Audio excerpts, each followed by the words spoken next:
Comment 2300 défenseurs croates et hongrois purent-ils retenir une armée de 150 000 envahisseurs ottomans pendant un mois entier? Imaginez ceci. Une petite forteresse nommée Szigetvár, située dans les marais du sud de la Hongrie, elle devint le théâtre d'une des résistances les plus improbables de l'histoire. L'année est 1566. Le sultan Soliman le Magnifique menait personnellement ce qui allait être sa dernière campagne. Ses forces étaient si vastes qu'elles auraient même pu balayer toute l'Europe. Les défenseurs savaient qu'ils faisaient face à une mort certaine. Les chances n'étaient pas seulement faibles, elles étaient mathématiquement impossibles. Il y avait 65 soldats ottomans pour chaque défenseur. Pourtant, ces hommes allaient accomplir quelque chose d'extraordinaire. Ils allaient retarder un empire, lui coûter plus de 23 000 vies et finalement sauver Vienne de la conquête. Mais voici le rebondissement. Le secret de leur succès n'était pas seulement le courage ou des tactiques astucieuses.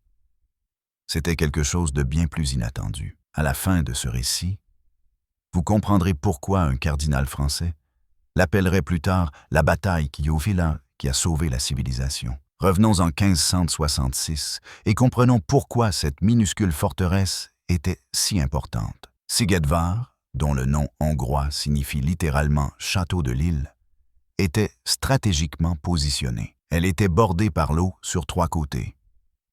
Elle se trouvait au carrefour entre les territoires contrôlés par les Ottomans et les terres des Habsbourg en Europe centrale. La forteresse n'était pas impressionnante selon les standards européens. Elle n'avait pas de murs imposants comme Constantinople ou de massives murailles comme Vienne. Mais sa géographie la rendait redoutable. Le fort était divisé par l'eau en 3 sections. Il y avait la vieille ville, la nouvelle ville et le château. Chacune était reliée par des ponts et connectée à la terre par d'étroites chaussées. Quiconque tentait de la capturer devait se battre à travers chaque section séparément. Ce qui ressemblait à un petit château se transformait ainsi en un piège mortel de sièges successifs. Parlons maintenant du cauchemar qui approchait de cette forteresse. Soliman le Magnifique régnait sur l'Empire ottoman depuis 1520. Il avait présidé à 46 ans de conquête, presque ininterrompue. Ce n'était pas n'importe quel sultan. C'était l'homme que les Européens appelaient le Magnifique. Les musulmans, eux, le nommaient le législateur. Sous son règne, l'Empire ottoman atteignit son apogée absolu. Il comptait au moins 25 millions de sujets répartis sur 3 continents. Pensez à ce que cet homme avait déjà accompli en 1566. En 1521, il captura Belgrade. De 1522 à 1523, il prit Rhodes aux chevaliers hospitaliers. Mais la victoire qui secoua vraiment l'Europe jusqu'à ses fondations eut lieu en 1526 à Mohács. Là-bas, les forces de Soliman ne firent pas que vaincre le royaume de Hongrie, elles l'anéantirent. Le roi Louis II de Hongrie mourut dans la bataille. La Hongrie fut ensuite divisée, une grande partie étant directement intégrée à l'Empire ottoman. Les pertes méquies à Mohács furent stupéfiantes. Entre 14 000 et 20 000 Hongrois et leurs alliés furent massacrés en un seul après-midi.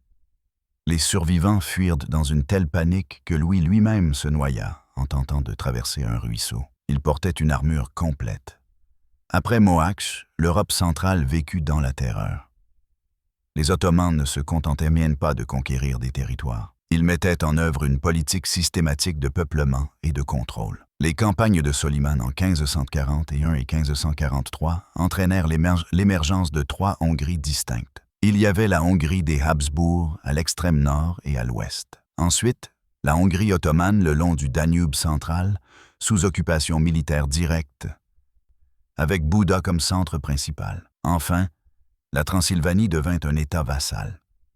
Des villages furent brûlés, des populations asservies, des églises converties en mosquées. La machine militaire ottomane semblait imparable, et pour de bonnes raisons. Ils avaient les janissaires, des troupes d'infanterie d'élite. Recrutés dès l'enfance, ils étaient entraînés pour être des machines à tuer fanatiquement loyales. Ils avaient la cavalerie Sipahi, des cavaliers blindés capables de percer presque toutes les lignes défensives.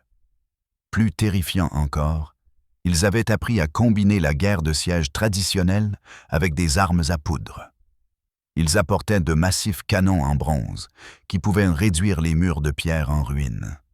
La guerre psychologique était tout aussi dévastatrice que la destruction physique. Les armées ottomanes exposaient les têtes des commandants vaincus sur des pics. Elles défilaient avec les nobles capturés enchaînés. Les survivants répandaient des récits d'horreur, amplifiant la peur. En 1566, lorsque la nouvelle se répandit que Soliman lui-même marchait avec son armée, la panique s'empara de la région. Car tout le monde savait cela. Lorsque le sultan menait personnellement une campagne, il ne s'arrêtait que lorsqu'il obtenait une victoire totale. Et cette fois, sa cible ultime était claire. C'était Vienne, la capitale de l'empire des Habsbourg et la porte d'entrée de toute l'Europe occidentale. Mais les Ottomans avaient un problème bloquant leur chemin vers Vienne. C'était une forteresse appelée Szigetvar et l'homme qui la défendait. Au printemps 1566, Soliman mena une armée de 150 000 hommes depuis Constantinople. Il s'embarquait pour ce qui serait sa 13e campagne militaire. Bien qu'il fût âgé de 72 ans et souffrait de la goutte au point d'être porté sur une litière, il insista pour commander personnellement cette expédition. Le voyage fut brutal. C'était le milieu de l'été, mais chaque rive de rivière avait débordé. Chaque pont nécessitait des réparations. Le trajet prit un peu plus de 3 mois pour atteindre la Hongrie. L'objectif de Soliman était simple: balayer la Hongrie, éliminer toute résistance restante et finalement capturer Vienne. C'était le prix qui lui avait échappé en 1529. Mais alors, quelque chose d'inattendu se produisit. Après avoir atteint Belgrade le 27 juin, Soliman apprit qu'un raid dévastateur avait eu lieu sur le camp turc de Siklos depuis Szigetvar. Ce château était tenu par environ 2300 soldats croates et hongrois. Le 17 juin 1566, des forces de Szigetvar avaient lancé un raid. Elles étaient composées de 1000 fantassins et de 500 cavaliers. Elles détruisirent les campements et les provisions ottomans. Ce n'était pas ça seulement une nuisance, c'était une insulte. Voici une minuscule forteresse, à peine visible sur une carte, osant frapper la puissante armée ottomane. Soliman prit une décision fatidique. Il écraserait Szigetvar en premier, ferait un exemple de ses défenseurs, puis se dirigerait vers Vienne. L'avant-garde ottomane arriva près du fort le 1er août 1566. Le 5 août, l'armée ottomane avait complètement encerclé le fort et la ville. Pouvez-vous imaginer ce que cela devait donner depuis l'intérieur de ces murs? Un océan de tentes blanches s'étendant à chaque horizon. Des milliers et des milliers de feux de camp la nuit. L'armée ottomane était si vaste qu'il fallut des heures à toutes les unités pour se mettre en position. Soliman arriva le 9 août. Sa tente de guerre fut dressée sur la colline de Semlek. Le sultan y resta pour recevoir des rapports verbaux de progression de la bataille. C'était Sokollu Mehmed Pacha, son grand vizir et le véritable commandant opérationnel, qui les lui transmettait. Parlons maintenant de l'homme qui allait diriger la défense. Son histoire est cruciale pour comprendre la suite des événements. Nicolas IV Zrinski, aussi connu sous le nom de Nicolas Shubich Zrinski, est né vers 1507 ou 1508. C'était un noble et général croato-hongrois.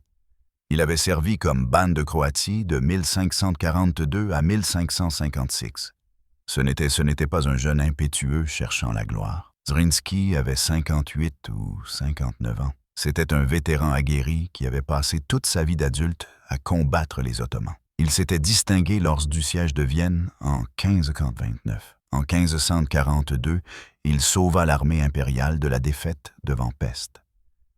Il intervint alors avec 400 Croates. Cet acte d'héroïsme lui valut le poste de ban de Croatie. C'était essentiellement un gouverneur, l'une des plus hautes distinctions du royaume. Zrinski était issu de la famille noble Zrinski, descendante de familles non-doubles croates, avec une longue tradition militaire. Son père Nicolas III avait géré les domaines familiaux au milieu des menaces ottomanes constantes. Sa mère Jelena venait d'une autre maison noble proéminente. Zrinski grandit dans un monde où la guerre n'était pas un concept abstrait. C'était une question de survie quotidienne. La tradition militaire de la famille fut forgée à travers des générations de conflits ottomans. Elle mettait l'accent sur la défense de forteresses, les tactiques de cavalerie et la résilience frontalière. Au moment où il prit le commandement de Sigetvar, il avait été nommé capitaine de la forteresse en 1561. Il avait passé des années à se préparer précisément à ce moment. Mais Zrinski savait quelque chose qui lui glaçait le sang. L'empereur Maximilien et l'armée des Habsbourg étaient campés près de Győr. Mais ils ne levèrent pas le siège. Les défenseurs de Sigetvar étaient entièrement livrés à eux-mêmes. Il n'y aurait aucune force de secours, aucune charge de cavalerie de dernière minute sur la colline. Seulement 2300 hommes contre un empire. Zrinski n'était pas naïf quant à ses chances, mais il avait appris de l'histoire et de sa propre expérience. Il savait ce qui avait fonctionné et ce qui n'avait pas fonctionné face aux Ottomans. En 1552, les forces de Soliman avaient assiégé Eger, situé dans le nord de la Hongrie. Mais les défenseurs, menés par István Dobó, repoussèrent les attaques et défendirent le château Saunottiala. Le château d'Eger. Cette victoire montra que des défenseurs déterminés avec des fortifications adéquates pouvaient tenir même face à des forces ottomanes massives. Une autre leçon cruciale vint de 1532. Un petit groupe de 800 soldats sénio-croates, mené par Nikola Đurišić, défendit bravement la petite ville de Gunz pendant plus de 25 jours. Ils firent face à 120 000 Ottomans. Finalement, cela força Soliman à battre en retraite et à abandonner sa campagne de Vienne cette année-là. Zrinski avait étudié ses victoires de manière obsessionnelle. Qu'est-ce qui faisait la différence? Premièrement, il fallait des fortifications capables de résister aux bombardements. Pour améliorer les défenses de Sigetvar, Zrinski avait commencé à collecter des impôts dans plusieurs régions. Cela se produisit après sa nomination comme capitaine général. Le fort devint alors très grand. Il fit construire de petites forts surplombant d'importantes routes intérieures. Il fit également créer un marécage autour de la ville. Il comprit qu'en guerre de siège, le temps était votre plus grande arme. Chaque jour de résistance était un jour de plus où l'ennemi épuisait ses provisions. C'était un jour de plus où la maladie pouvait se propager dans son camp. C'était un jour de plus où ses soldats devenaient frustrés et démoralisés. Deuxièmement, il fallait une défense active, pas passive. Les stratégies de Zrinski mettaient l'accent sur une défense active plutôt qu'une fortification passive. Elles intégraient des raids sur la logistique ottomane avec des manœuvres de terrain. Il s'agissait d'exploiter les vulnérabilités ennemies et de perturber les lignes d'approvisionnement en priorité. C'est exactement ce qui avait conduit au raid, qui avait d'abord provoqué la colère de Soliman. Zrinski avait rassemblé une force bâtie autour de ses troupes personnelles et de celles de ses amis et alliés. Son armée se composait de ses forces personnelles et de celles de ses amis et alliés. Parmi eux se trouvaient le comte Gaspar Alapitch et les lieutenants Miklusz Kobak, Petar Patacic et Vuk Papratovic. Ce n'étaient ni des conscrits ni des mercenaires. C'étaient des hommes qui avaient combattu ensemble pendant des années. Ils se faisaient mutuellement confiance, ainsi qu'à leur commandant. Troisièmement, il fallait utiliser tous les avantages offerts par le terrain et l'architecture. L'emplacement de Sigetvar, entouré d'eau et de marais, signifiait que les Ottomans ne pouvaient pas simplement charger les murs. Ils devaient faire passer des hommes sur d'étroites chaussées, où les défenseurs pouvaient les massacrer par des tirs croisés. La division de la forteresse en 3 parties signifiait que même si les Ottomans pénétraient dans la ville extérieure, ils devaient ensuite se battre à travers la nouvelle ville. Puis, ils devaient finalement assaillir le château intérieur. C'était l'équivalent de 3 sièges pour le prix d'un seul. Plus important encore, Zrinski savait qu'il devait faire saigner les Ottomans pour chaque pouce de terrain. Le but n'était pas de gagner. L'objectif était de leur coûter si cher qu'ils perdraient leur appétit pour la campagne de Vienne. Et il avait une dernière carte à jouer. C'était un secret qu'il garderait jusqu'au bout, quelque chose qui deviendrait légendaire. Sa volonté de se battre jusqu'au dernier homme et d'emmener autant d'ennemis que possible avec lui. Le 7 août, les préparatifs du siège commencèrent. Le premier assaut majeur fut rapide. Le 6 août, les Turcs menèrent un assaut général. Il fut repoussé. Les Ottomans s'attendaient à une victoire rapide. Après tout, il ne s'agissait que d'une forteresse mineure.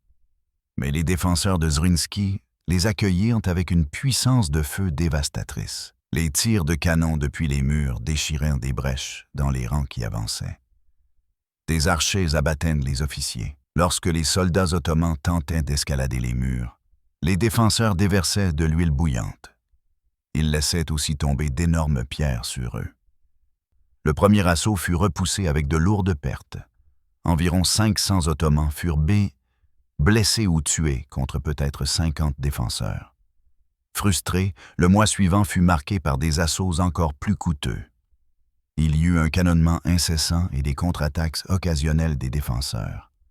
Les Turcs tentèrent continuellement de saper les murs avec des explosifs et des feux de bois aux angles. Les Ottomans déployèrent leurs énormes canons de siège. Ces armes pouvaient tirer des boulettes de pierre pesant 91 kg. Le bombardement était constant, jour et nuit. Le grondement de l'artillerie résonnait à travers les marais. Les défenseurs sentaient les murs trembler sous leurs pieds à chaque impact. Lentement et systématiquement, les canonniers ottomans commencèrent à réduire des sections des murs extérieurs en décombres. Mais Zrinski comptait chaque mouvement. Lorsque les Ottomans tentaient de combler des sections des douves, les défenseurs effectuaient des sorties nocturnes. Ils détruisaient des ouvrages et tuaient les ouvriers. Lorsque les sapeurs ottomans tentaient de creuser des tunnels sous les murs, les contre-mineurs hongrois les interceptaient. Ils livraient de brutales batailles au corps à corps dans l'obscurité souterraine. Pendant le siège d'1 mois, les défenseurs repoussèrent au moins 3 attaques générales. Chaque assaut suivait un schéma similaire. Les commandants ottomans massaient les troupes. Parfois, 5 000 ou 10 000 hommes à la fois étaient envoyés en vagues. Les janissaires avançaient avec leurs distinctifs hauts chapeaux blancs. Ils portaient des mousquets et des cimitères en scandant des prières pendant leur charge. Les premiers rangs étaient fauchés par des canons chargés de mitraille. Ces tirs transformaient les canons en gigantesques fusils de chasse. Ils pouvaient déchiqueter des dizaines d'hommes en une seule décharge. Les deuxièmes rangs grimpaient sur leurs camarades morts. Ils faisaient face à un mur de carreaux d'arbalètes et de tirs de mousquets. Ceux qui atteignaient réellement les murs devaient les escalader. Les défenseurs leur lançaient toutes les armes imaginables. Les pertes montaient des deux côtés. Cependant, le calcul était brutalement simple. Les Ottomans pouvaient se permettre de perdre 500 hommes lors d'un assaut. Les défenseurs, eux, ne le pouvaient pas. Chaque homme tué était irremplaçable. Après la première semaine, Zrinski comptait probablement moins de 2000 combattants efficaces restants. Après 2 semaines, peut-être 1500. Les défenseurs étaient épuisés. Ils combattaient jour et nuit. Ils dormaient par courtes périodes et vivaient avec des provisions de nourriture qui diminuaient. Le temps devint un autre ennemi. Le mois d'août, en Hongrie, et c'est brutal. La chaleur torride pendant la journée et la concentration d'hommes dans le camp ottoman entraînaient de terribles problèmes d'assainissement. La dysenterie commença à se propager dans l'armée assiégeante. Les sources d'eau devinrent contaminées. Les provisions devaient être transportées sur des kilomètres. Les Ottomans subissaient des pertes. Celles-ci étaient dues non seulement au combat, mais aussi aux maladies et à l'épuisement. Des soldats qui avaient marché sur des centaines de kilomètres mouraient maintenant dans les camps. Ils y succombaient à des maladies évitables. Fin août, après des semaines de bombardements incessants, les défenseurs furent forcés de se retirer dans la vieille ville. La lutte avait déjà coûté la vie à la majorité d'entre eux. Les Ottomans avaient finalement percé les défenses extérieures. La nouvelle ville était tombée. Maintenant, Zrinski et peut-être 600 hommes restants étaient piégés dans la vieille ville. Puis les Sanjay de la ville et le château intérieur. Les Ottomans contrôlaient la majeure partie de Sigedvar. La victoire semblait certaine. C'est à ce moment que les Turcs offrirent à Zrinski une chance de se rendre. Ils lui promettaient une place de vassal. Il dirigerait la Croatie s'il acceptait. Pensez un instant à cette offre. Zrinski aurait pu vivre. Il aurait pu conserver son titre, ses terres et sa lignée familiale. Tout ce qu'il avait à faire était de s'agenouiller. L'envoyé ottoman a probablement dressé un tableau idyllique. Il aurait pu dire que le sultan admirait son courage. Zrinski avait fait son devoir. Il n'y avait aucune honte à se rendre maintenant. Il devait accepter ces généreuses conditions. Bien sûr, il refusa, car Zrinski comprenait quelque chose que les Ottomans ignoraient. Il ne s'agissait pas seulement d'une forteresse ou d'une bataille. Il s'agissait de temps. Chaque jour de résistance était un jour de plus où Soliman ne marchait pas sur Vienne. Nous étions alors début septembre. La saison des campagnes touchait à sa fin. Bientôt, les pluies d'automne transformeraient les routes en boue. Peu après, l'hiver rendrait toute campagne impossible. S'il pouvait tenir un peu plus longtemps, il atteindrait peut-être son objectif. Ce n'était pas la survie, mais le retard.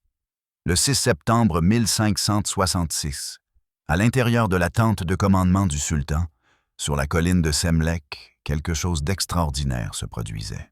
Le vieux Soliman, qui n'avait pas vécu pour voir la chute du château, mourut dans son camp de Sigetvar le 6 septembre. C'était 2 jours avant la sortie des défenseurs. Soliman mourut de cause naturelle pendant la campagne de siège de Sigetvar. Le sultan, âgé de 72 ans, était épuisé par des décennies de campagne. Il était ravagé par la goutte et affaibli par la chaleur brutale de l'été. Il mourut simplement dans son sommeil. Le sultan ottoman au règne le plus long de l'histoire, l'homme qui avait conquis 3 continents, mourut à la vue d'une forteresse qu'il ne pouvait prendre. Mais c'est là que la situation devient vraiment fascinante. La mort du sultan fut tenue secrète de l'armée. On craignait un désenchantement. Ce secret fut gardé par le cercle intime du défunt sultan pendant 48 jours. Un message fut envoyé au fils de Soliman, Selim II, pour lui annoncer qu'il était le nouveau sultan. Cependant, l'armée ne le savait pas.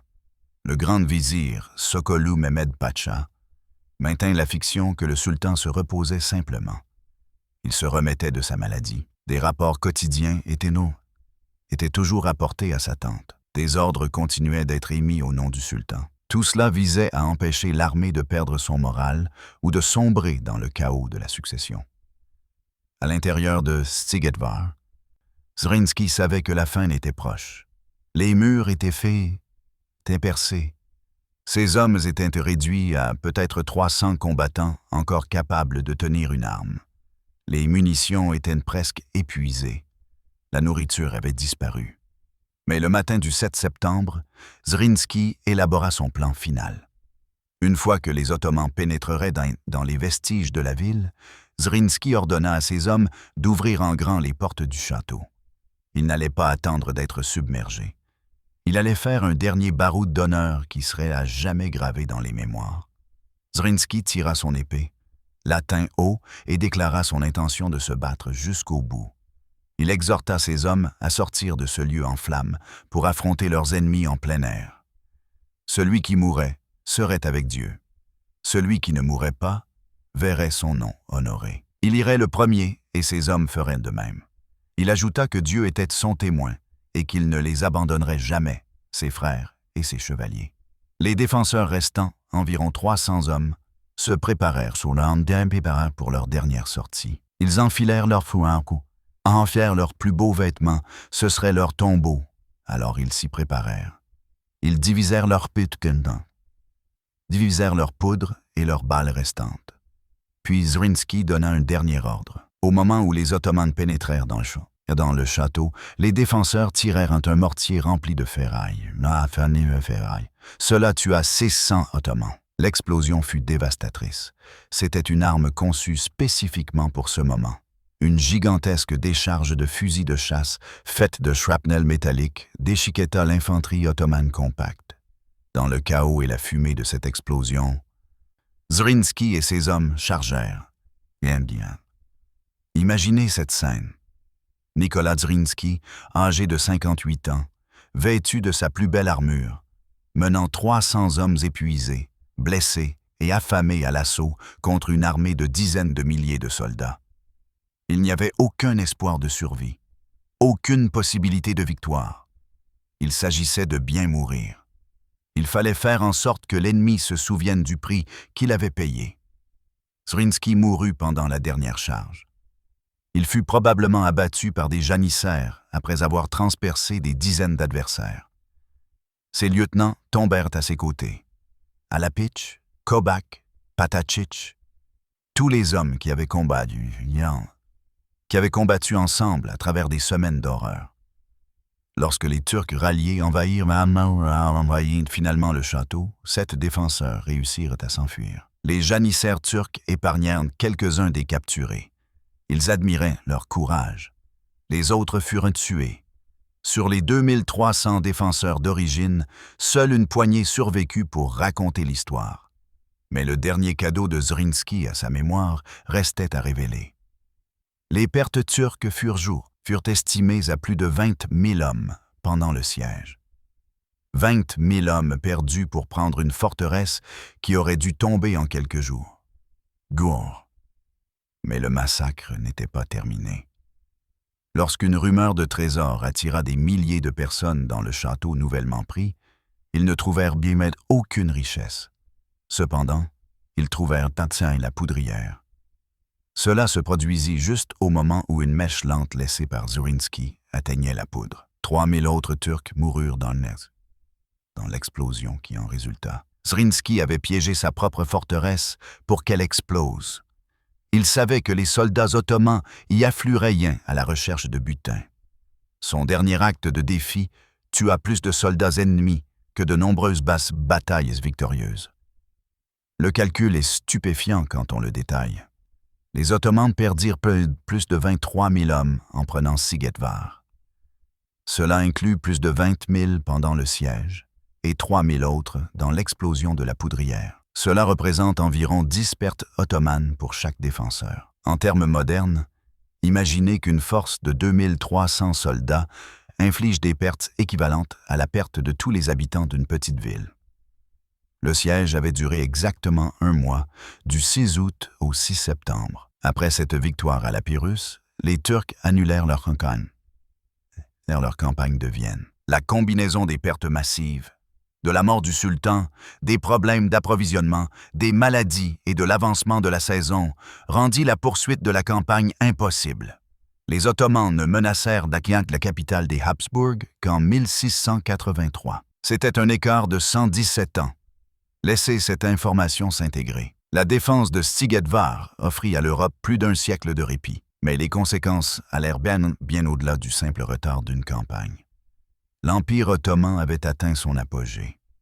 La prise de Szigetvar marqua la fin de la grande ère de conquête ottomane de la Hongrie. Le successeur de Soliman, Sélim II, était un leader plus faible.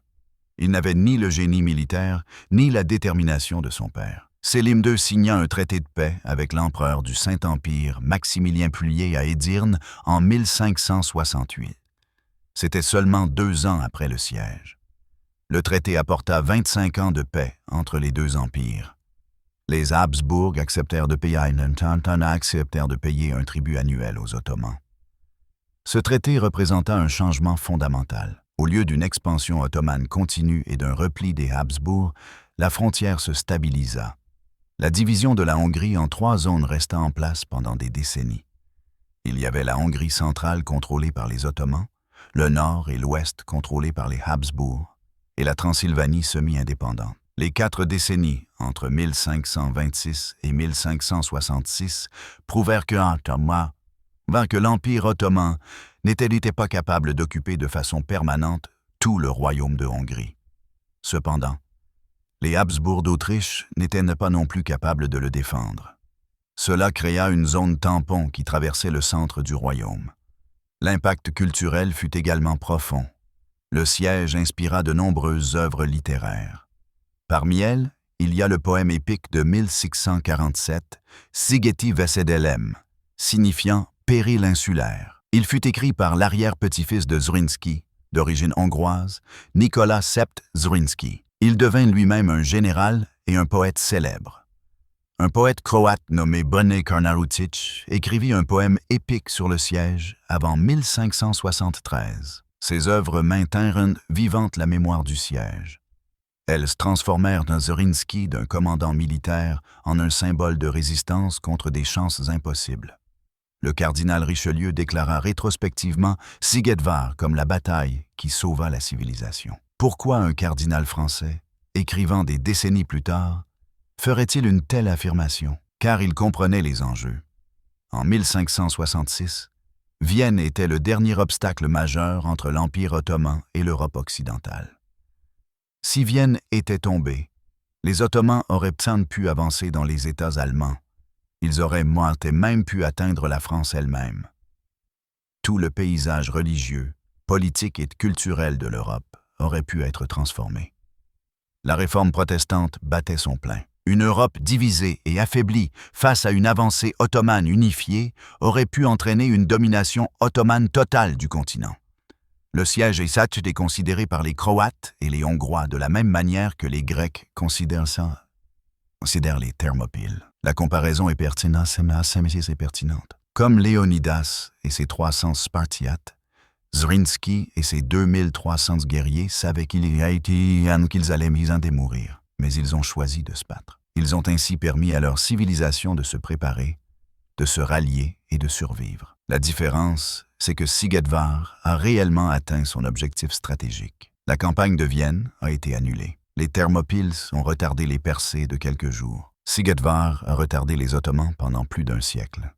Le monument aux deux commandants raconte sa propre histoire. En 1994, les autorités ont créé le parc d'amitié hungaro-turc d'environ 4000 mètres carrés. C'était un mémorial financé par la Turquie.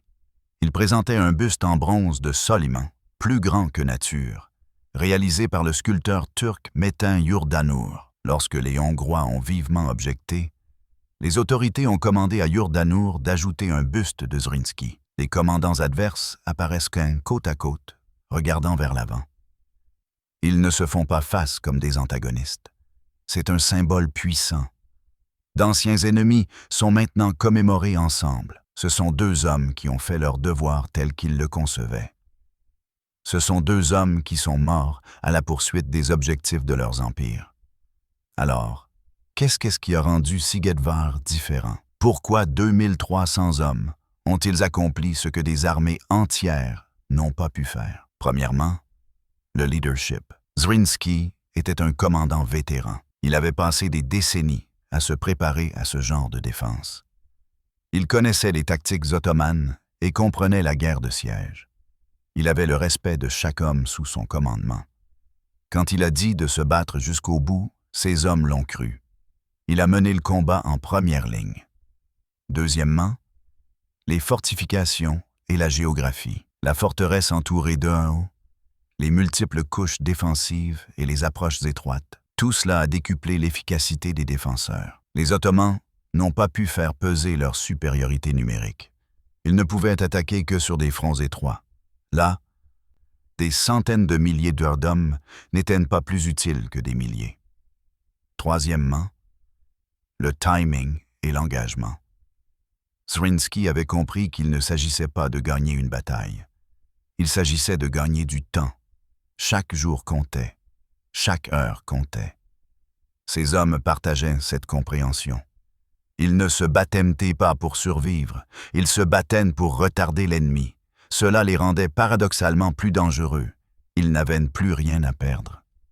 Quatrièmement, la mort inattendue de Soliman. Ce n'était pas quelque chose que Zrinski aurait pu prévoir. Cependant, cet événement s'est avéré décisif. La mort du sultan fut gardée secrète et sa succession était incertaine. Les commandants ottomans ont alors perdu leur volonté de poursuivre des assauts coûteux. Pourquoi sacrifier des milliers de vies supplémentaires quand le sultan qui a ordonné la campagne est déjà mort? Voici une expérience de pensée. Et si Siegedvar était tombé la première semaine, comme les Ottomans s'y attendaient, l'armée de Soliman aurait atteint Vienne à la mi-août. Elle aurait compté 23 000 soldats supplémentaires. Le sultan lui-même serait encore en vie et vigoureux.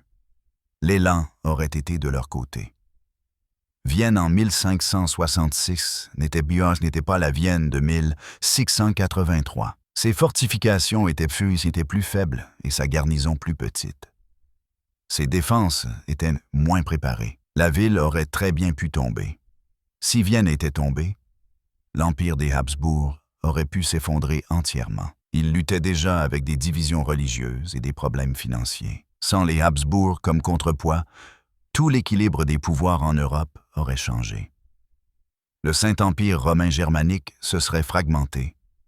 La réforme protestante aurait pris une voie différente. Les guerres de les guerres de religion du XVIIe siècle n'auraient jamais eu lieu. Ou se serait-on déroulé dans les traits différemment? L'ascension de la France, le développement de la Prusse et les empires coloniaux, tout cela aurait été modifié. Il est impossible de prédire exactement comment. Cependant, les effets d'entraînement auraient été énormes. Au lieu de cela, Siegedvar a donné à l'Europe le temps dont elle avait désespérément besoin. Du temps pour la contre-réforme afin de renforcer la résistance catholique. Du temps pour l'Empire des Habsbourg afin de réformer son armée. Du temps pour la formation d'alliances anti-ottomanes. Plus crucialement, du temps pour l'Empire ottoman pour commencer son long et lent déclin. Il était à son apogée sous Soliman. L'Empire est resté une puissance majeure pendant des siècles. Mais il n'a plus jamais menacé de conquérir l'Europe centrale comme il l'avait fait en 1566. Les défenseurs de Siegedvar méritent leur place parmi les plus remarquables fêtes d'armes de l'histoire. Ils ont résisté pendant 1 mois contre des forces 65 fois plus nombreuses. Ils ont infligé 10 victimes pour chaque défenseur tué. Ils ont retardé un empire et changé le cours de l'histoire européenne. Et ils l'ont fait en sachant dès le premier jour qu'ils allaient tous mourir. Par la résolution impériale de l'empereur François-Joseph Ier d'Autriche, le 28 février 1863, Zrinski fut inclus dans la liste. Cette liste contenait les chefs de guerre et commandants de campagne les plus célèbres d'Autriche, dignes d'une émulation éternelle. En son honneur et à sa mémoire, une statue grandeur nature en marbre de Carrère fut érigée. Elle se trouve au Musée d'histoire militaire de Vienne. Cela a eu lieu en 1865. Aujourd'hui, des statues et monuments à Zrinski se dressent dans les villes de Croatie et de Hongrie. Des parcs portent son nom. Son histoire est enseignée aux écoliers comme un exemple de courage et de sacrifice. En commémoration du 450e anniversaire du siège de Siegedvar en 1566, l'année 2016 a été déclarée année commémorative. Elle était dédiée à Nicolas Zrinski et au siège de Siegedvar en Croatie et en Hongrie. La leçon de Siegedvar ne concerne pas seulement les tactiques militaires ou les fortifications. Il s'agit de ce qui est possible lorsque les gens sont prêts à tout sacrifier pour une cause à laquelle ils croient. Il s'agit de la façon dont un petit groupe d'individus déterminés peut changer le cours de l'histoire, même dans la défaite. Il s'agit aussi de comprendre que la victoire ne se mesure pas toujours à la survie. Parfois, elle se mesure à la réalisation de votre mission. Cela est vrai, même si cette mission vous coûte tout. Nicolas Zrinski et ses 2300 défenseurs ne se sont pas sauvés eux-mêmes. Ils n'ont même pas sauvé Siegedvar. Mais ils ont sauvé l'Europe. Ils ont gagné du temps pour que Vienne se prépare. Ils ont permis aux Habsbourg de se regrouper. Ils ont fait stopper l'avancée ottomane. Ils ont transformé ce qui aurait dû être un bref délai en la fin d'une ère d'expansion ottomane. Et ils l'ont fait en acceptant de payer le prix ultime. Alors, la prochaine fois que quelqu'un vous dira que les individus ne peuvent pas changer l'histoire ou que les petites actions n'ont pas d'importance, souvenez-vous de Siegedvar. Souvenez-vous de 2300 hommes retenant un empire. Souvenez-vous d'un commandant de 58 ans. Il aurait pu vivre comme un vassal. Il a choisi de mourir en héros. Souvenez-vous que parfois, les batailles que nous perdons sont celles qui comptent plus. La Prusse. Merci beaucoup d'avoir suivi cette plongée approfondie dans l'une des dernières résistances les plus incroyables de l'histoire. Si vous avez trouvé cette histoire aussi extraordinaire que moi, veuillez appuyer sur le bouton « J'aime ». Voyons si nous pouvons atteindre 1000 gemmes dans les 24 prochaines heures. Ce serait absolument incroyable et cela aiderait vraiment la chaîne à grandir. Et bien sûr, abonnez-vous si ce n'est pas déjà fait. Nous avons tellement d'autres histoires comme celle-ci à vous raconter. Des batailles dont vous n'avez jamais entendu parler, des victoires d'outsiders qui ont changé le monde et le genre de courage humain qui vous fait repenser ce qui est possible. Laissez un commentaire ci-dessous. Dites-moi quelle bataille ou quel événement historique vous souhaitez voir ensuite. Je lis chaque commentaire et vos suggestions façonnent vraiment ce que nous couvrons. Jusqu'à la prochaine fois, souvenez-vous. Parfois, les plus grandes victoires viennent de ceux qui sont prêts à mener des batailles impossibles. Restez curieux et je vous verrai dans la prochaine vidéo.